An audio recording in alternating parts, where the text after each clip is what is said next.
नमस्कार मित्रांनो, कापसाविषयी माहिती देणार आहे. तर बघू शकता, आपण चॅनलवर नवीन असाल तर निश्चितच चॅनलला सबस्क्राईब करा आणि जुने असाल तर पाहायचंच काम नाही, व्हिडिओला हे करा. तर या साईडनं आपण कापूस घेतला, या साईडनं सोयाबीन घेतलेलं आहे. तर या काल 1-2 दिवसाखाली एवढं मोह झाला होता या कापसावर की पाहायचंच काम नाही.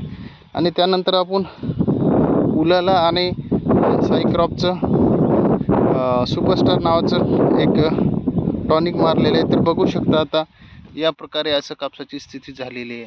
तर एकदम जे मोवा तुडतुडा कोकडा फाकडा जे होता ते पूर्ण पळून गेलेला आहे. याच्यामुळे जे सांगत आहे तर दर्जेदार औषधी घेणं हे काळाची गरज झालेली आहे. आणि दर्जेदार औषधीविषयी आपण माहिती सांगत असतो, नवीन व्हिडिओ आपण शेअर करत असतो, सांगत असतो, पाहत असतो. तर तुम्हाला या व्हिडिओविषयी काय वाटतं ते निश्चितच सांगा.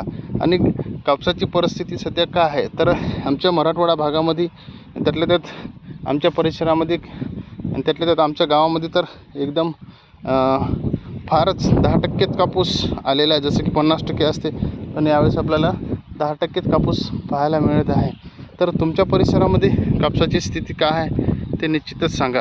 आणि चॅनलवर नवीन असाल तर सबस्क्राईब करा. धन्यवाद.